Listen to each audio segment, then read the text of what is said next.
What up, dope people? It's Wake Up Woodward. What a victory show. Dog, the Pistons got that get back. Hey, those who know, you know, man. After they came into our building and sunk 2004 Honor Night last year, we had boots on the ground in the building. It was great vibes. We saw the 04 Pistons team. Man, CADE Cunningham in prime time. Oh, yeah. Triple-double. Hits the three, two big threes really down the stretch, yeah. But hits the eventual game winner. Man, it's Wake Up Woodward. It's your boy Brandon Dent and Detroit, credentialed Pistons reporter, writer for the network, Flannel Sam. You are beaming right now. JB, put the camera on Will for a second. Okay. Yes, that's the real money. He's sizzling over there. Hey, that's what CADE Cunningham was the last minute of the game, because you mentioned it. Not only the basically de facto buzzer beater to win the game in Bam Adebayo's face, by the way, which made it that more sweet. But it was also when they were down by one, CADE hit a big three off a big Jalen Duren offensive rebound and fine to give them a 2-point lead. Of course, we know Tyler Hero sunk a couple of free throws, but then CADE Cunningham on national TV, when some of the audience was excited for this game and some of them were probably just waiting to see the Lakers play, all of them got to see CADE Cunningham really have one of his signature and pivotal regular season moments up to this point, and that's the type of stuff that MVPs do.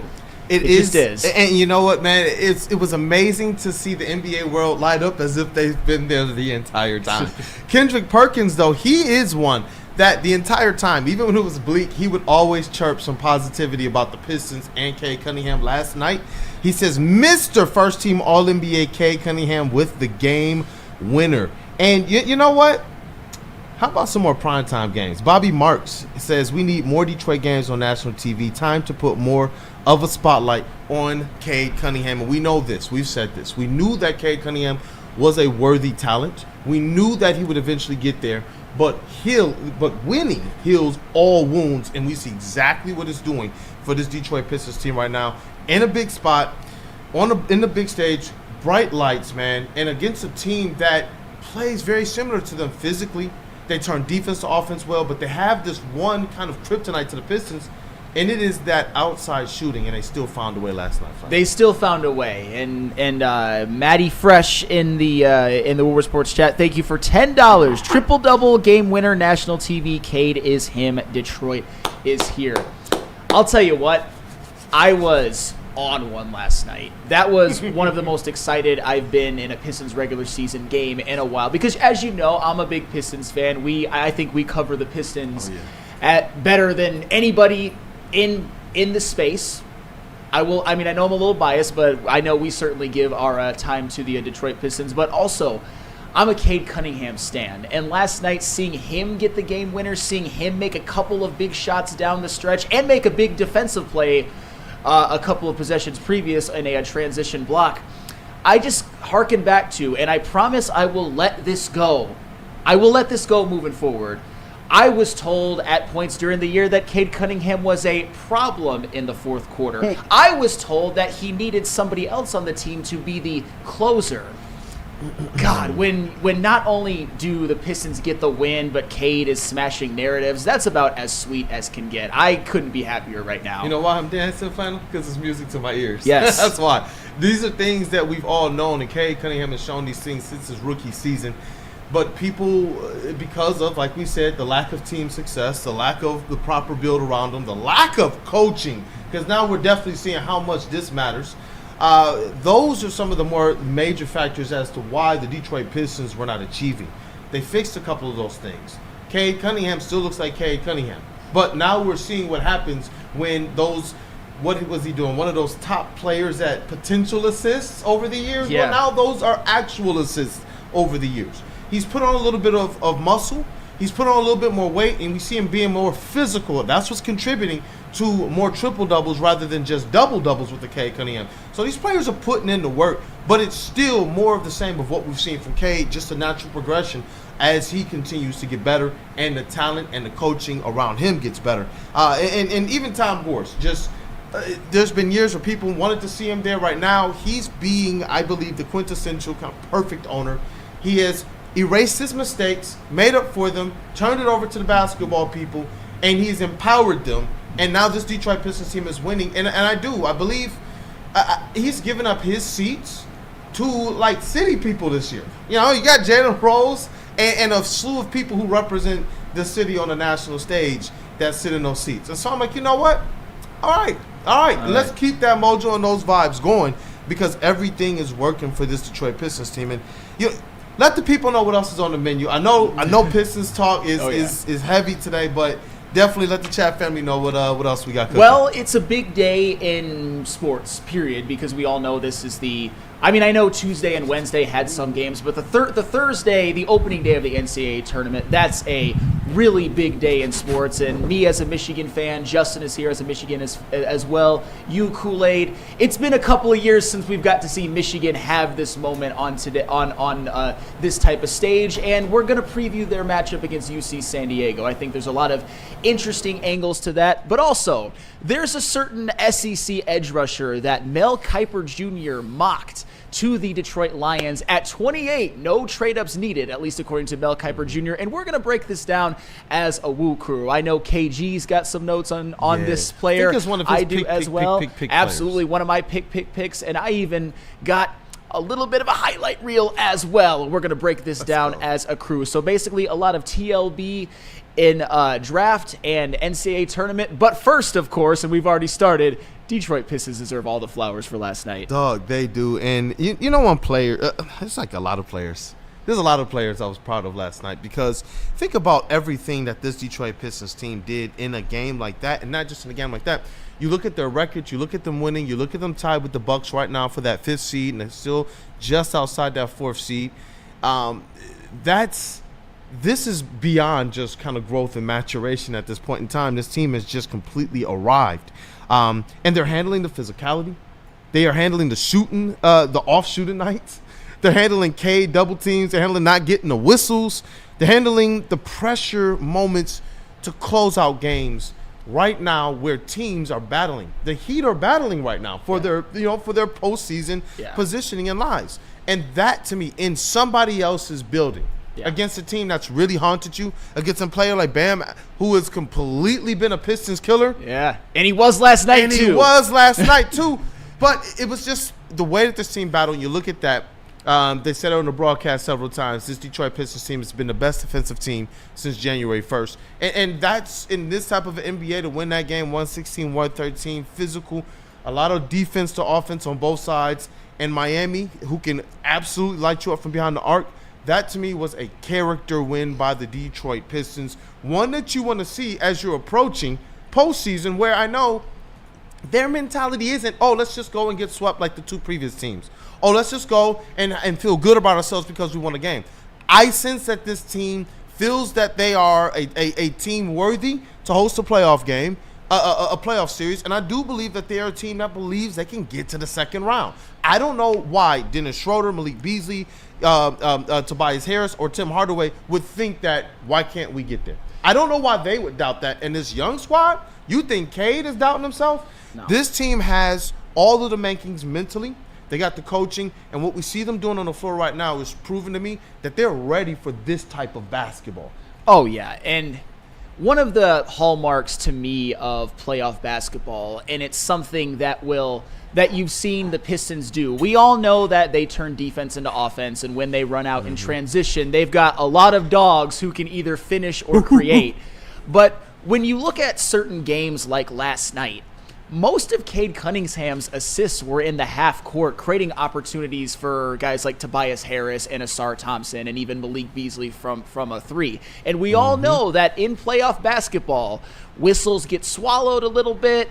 The game slows down. You need to be able to execute in the half court. And CADE Cunningham, there are very few people in the NBA. Honestly, as a biased Pistons fan, there's nobody that I'd rather have in the NBA running half court offense than CADE Cunningham, because he's been so damn effective at it all year long, including last night. Bro, man, if you could see that last note. very impressed with Pistons half-court offense in the second half. Yes. JB Bickerstaff talked about the fact that they needed to get more motion and more movement. These are things we talked about for a while because they got a lot of athletic players, a lot of speedy guys, a lot of guys who can get to the rim and finish effectively, whether they're dunking the ball, or laying it up, or trying to shoot that short floater or even a mid-range. And we saw Ron Holland be one of those first guys to respond to that in the second quarter with a couple end-to-end layups, and one of them being an and one. And that type of energy is why I say, you know what, you always need that type of a guy in your rotation, especially when you're talking postseason. But in that second half, there was so much, and I got a screen cap, man. I'm telling you, with this stuff, our minds are so in sync. And I got this screen cap that I'm going to send over to JB. Ooh. That just, it's the definition of gravity. It just is. And it's on the play where Cade crossed over. He was utilizing the pick and roll, still crossed over, got into the middle of the lane, and was able to dump it off to Asar Thompson for a wide open half-court dunk. Off of a half-court set. And how many times did we see it? Whether it was Asar Thompson several times, whether it was CADE Cunningham getting in for just easy layup, whether it was Tobias Harris dunking on people in the half-court sets. This team is evolving, and these are the types of things that we can remember. When you think back to the good Pistons teams, yes, defense was a part of it, but think back to their half-court offenses and how they were able to, okay, we can slow the game down, and how can we still win? Because we're going to execute in the half-court. And that's what we're seeing this team really, really learning how to do more effectively than they were earlier in the season. Oh, and you need that in order to win, especially playoff games, and I highlighted that before. And I also wanted to highlight, because a lot of this offense came in the half court as well, CADE Cunningham was fantastic last night. He had his moment on national TV. He had his buzzer beater, his clutch moments down the stretch, his real putting the NBA on notice that he is a viable MVP candidate, or at least somebody to get votes. But at the same time, what I liked about this game was it was a very well-rounded effort as well. You mentioned Tobias Harris, 13 points, 5 rebounds, 4 blocks on 6 of 9 shooting. That's a perfect Tobias Harris game right now. Asar Thompson gave you the most points he's had in a game since March 3rd. Remember when Asar Thompson was on that heater where he was doing basically everything and averaging damn near 13 points a game for a month, and it looked like the Pistons were unbeatable with Asar playing like that? Well, he had one of those games last night, and he did the best job out of any Piston by far on guarding Tyler Hero, to the shock of absolutely no one. Jalen Duren, a 15 and 11 double-double. Malik Beasley, 5 of 10 from 3. Holland and Stu combined for 6 of 8 from the floor in limited minutes, doing what they do, which is impact the game greatly while playing 15 to 20 minutes. You absolutely love to see it. And of course, it all goes back to CADE Cunningham, though, because as I mentioned before, a lot of those Tobias and Asar looks were generated by CADE Cunningham. 4 out of Tobias Harris's 6 field goals were assisted by CADE Cunningham. So everybody played splendidly that needed to play splendidly, but CADE just makes all of those guys that much better. Yep, and JB, I just sent you over a picture, and I'm going to send you in a zoomed-in version as well that just shows what the definition of true gravity is. And just the way that the entire defense focuses in on the type of player that CADE Cunningham is. Because when they did the coach's interview for Coach Spoelstra, it was interesting with his comments. He was like, you know what? Yeah, we're ready for this. It's the type of stuff that we're made for, blah, blah, blah. Let's go. And then he came back though and said, but it's the fourth quarter. Mind you, there are people out there who don't believe what Coach Spoelstra believes, all right? Coach Spoelstra says fourth quarter, though. We know that this is a quarter that CADE Cunningham is going to be, trying to go off. It's that scouting report, huh? Coach Spo, one of the most respected coaches and a decorated coach in this era of NBA basketball. And it's like they all know. Steve Kerr came here and had some good things to say. The NBA main account did what? They put off a series of just promotional tweets and posts about the Detroit Pistons, and one of them was a reel of different stars and his teammates and other players from KD to others all talking about who CADE Cunningham is as a star. Yep. Even Paolo Banchero. I liked his comments, I think, more than anyone else's, because you're talking about a peer. Yeah. You're talking about a guy who they're going to be compared to for a long time. But to see CADE Cunningham rising above it all, because why couldn't their team have been one of those all dysfunction teams? Look at what they've been through the last 2 years. Yeah. But you see CADE stepping into this stardom, and you see this team following suit right now. And that, to me, That, to me, is why CADE Cunningham deserves all the recognition that he's starting to get, and it's going to only grow from here. I wonder if games like these and other games, of course, are going to catapult CADE Cunningham into an actual top 5 MVP, at least in terms of getting votes, because I've been on this for a while that I would put CADE third in my MVP ballot, of course, after SGA and Nikola Jokic. And when you look around the NBA, and I know I've said this before, but I will continue to say it as new information continues to present itself. Jalen Brunson, he might not qualify due to games played. He's had some injuries, and I think that, or he has an injury right now, and I think that CADE Cunningham has had a better season anyway. Donovan Mitchell, although he's been exactly what the Cavaliers have needed, and he's been great for them, I just don't think he has the numbers. Much help too. And I think he's got so much help, because people are talking about Evan Mobley as an MVP candidate as well, and of course we all know about Jared Allen and Darius Garland. You look at Jason Tatum. The Celtics are stacked, and they're not going to get the 1 seed. I think a 1 seed was a prerequisite for Jason Tatum winning MVP. He's not going to get it. Anthony Edwards has been on an absolute heater, but if the Timberwolves are in the play-in, he's not going to get MVP consideration, whether fair or not. A guy like LeBron, who's had a great season, is not going to qualify due to injury. And think about this. If the Pistons finish ahead of the Milwaukee Bucks in the standings, can you really justify putting Giannis above CADE in the MVP race? I don't think that you can. So all of those qualifiers lead me to believe that CADE Cunningham will end up as a top 5 MVP candidate. It's and that's the thing. As the winning continues to happen, it does. That is the ultimate magnifier on the effect that CADE Cunningham is truly having on this team and who he is as a basketball player, and that's only going to grow. When you talk about the face of the leagues, I do believe that CADE Cunningham is one of those faces of the leagues. He is a top 3 face of this league when you talk about the future faces. I can't, realistically, you got, Ant-Man up there. Who else would you put up there? In terms of faces of the league? Faces of the league. Because I get people want Jason Tatum up there, but if I had to choose right now which player do I think could better carry that mantle, I'm sorry. With all of his accomplishments, I would still take CADE Cunningham. Well, if I were to pick a face of the league, I would put Luka, Nikola Jokic, and Giannis in consideration, but we all know they just want American players. And even SGA, he's Canadian, and I've said this before, but as far as American stars, it's got to be Ant-Man, CADE, and Jason Tatum. Those are the 3. Yeah, it has to be.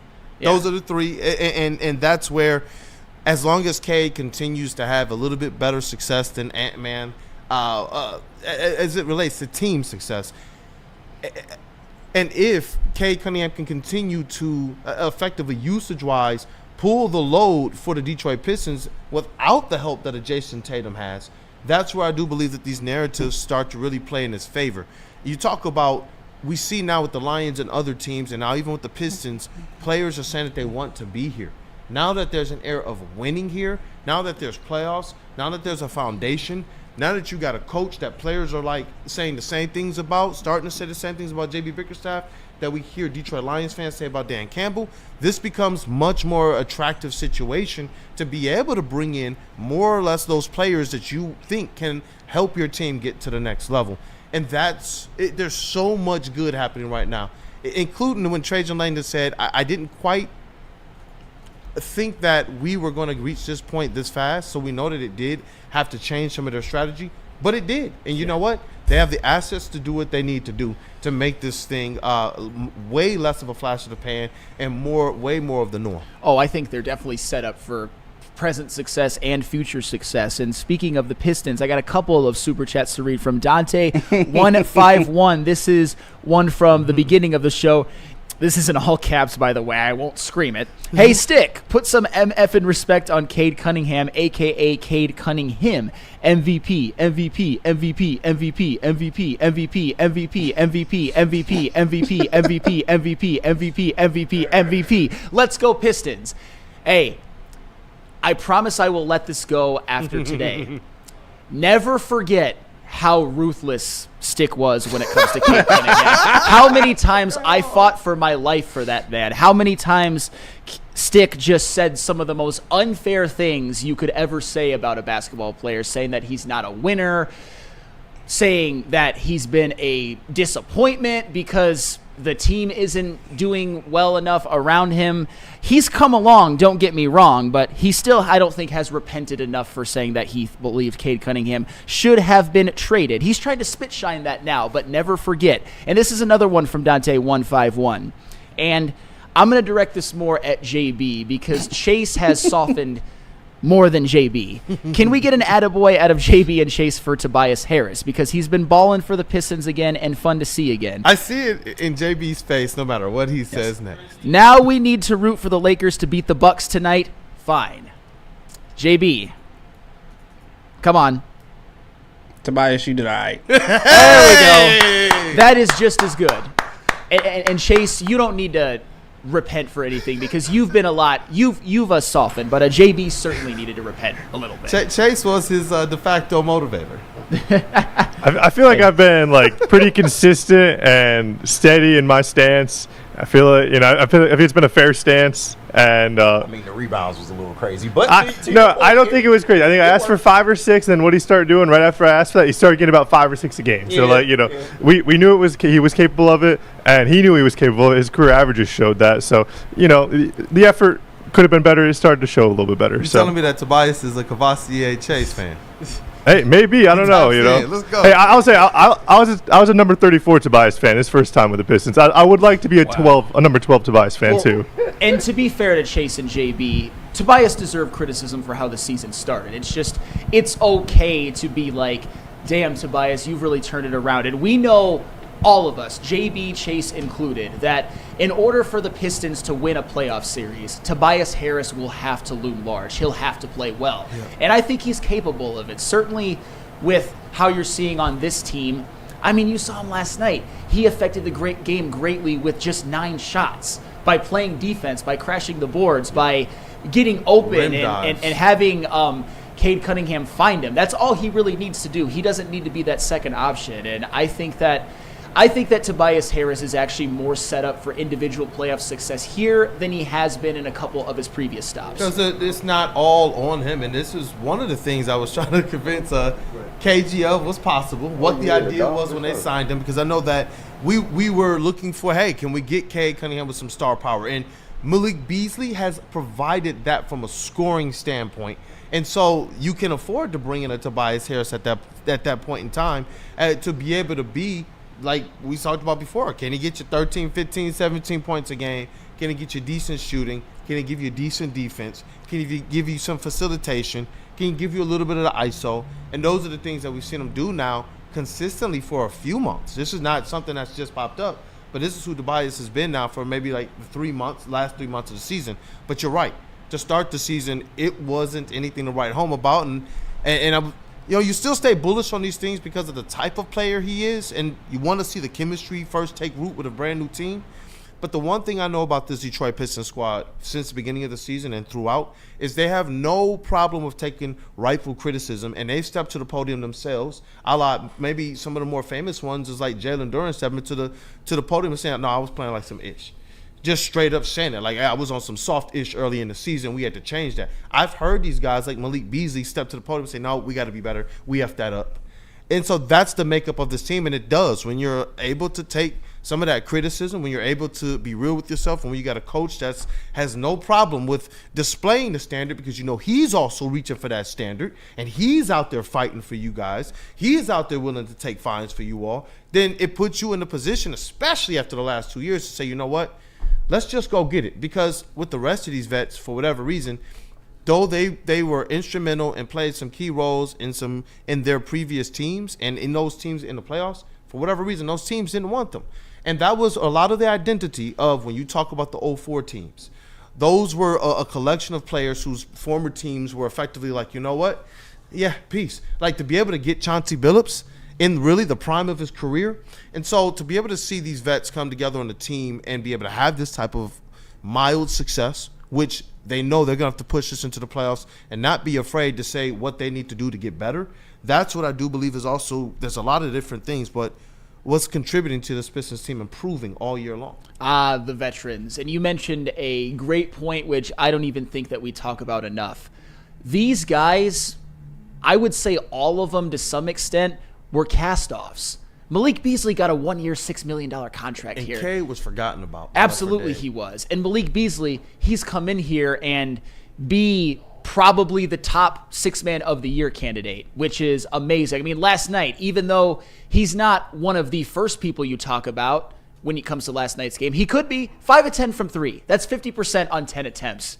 That's elite. That's elite of elite. And you look at Tim Hardaway Jr. Remember, as the playoffs progressed last year, he was getting phased out of the rotation for the Mavericks. He comes here and he's been a contributing starter. You look at Tobias Harris. Go to Philadelphia and ask fans about Tobias Harris. They will call him every name in the book. Some names that are way too unfair. And I'm not saying that Tobias Harris didn't deserve some criticism, but he wasn't.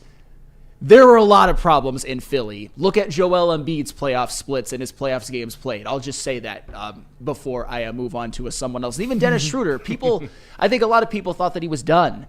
He's a little bit long in the tooth. He's not the individual player he was, let's just say, with the Atlanta Hawks. But these are... Sometimes you got to turn these pseudo cast-offs into contributing players, and every single one of them, including a guy like Tim Hardaway Jr., including a guy like Dennis Schroeder, who maybe hasn't shot the ball as well as we would expect, but you see him constantly get like 5 assists, 7 assists, 6 assists off the bench, and that's all we ever really wanted. Cast-offs turning into valuable members for this team. That's some Moneyball shit. 1 year, $6 million for Malik Beasley is Moneyball shit. I was just about to ask you, how different would the standings look right now if the Bucks simply signed Beasley to like 2 years, $10 million, 2 years, $12 million, $15 million, $20 million? I think the Pistons would be fighting for a play-in spot, and the Bucks would be not at all. Yeah. I think that the Bucks would be in a position of better challenge with the Knicks for that 3rd seed right now if they had Beasley on their team. Beasley was good for them last year. Yeah, he was. You know what, man? Oh, goodness gracious. Yeah. Yeah, we just talked Pistons through everything. Hey, you know what? And I even got this in my hand right now. I can't tell you what it is because they no longer sponsor us, but I think you can read between the lines. Hey, I did it after the 20-point win over Boston and also Cade Cunningham's. I think it's his first buzzer beater, even if it's technically not a buzzer beater. But, hey, I heard a lot of really, really incendiary things and false things about Cade Cunningham earlier this year. What I have to ask a lot of you guys is, will you repent? I will allow you back on if you repent. All you got to do is repent. And usually I wear the victory shades, and I was playing the highlights back in the car when he hit that shot again. I had it in my hand getting ready. I was like, yeah, and they broke in my excitement. Well, so that's understandable. I am planning, and I see you guys in the chats. I am planning to get frames. People. So we will definitely have the buff style victory shades in the future, man. Okay. Let me pick out for you. Definitely. Let me pick out for you. Absolutely. Hey, but we got to hear from one of our sponsors here, Buddy's Pizza. They've been serving original Detroit-style pizza since 1947.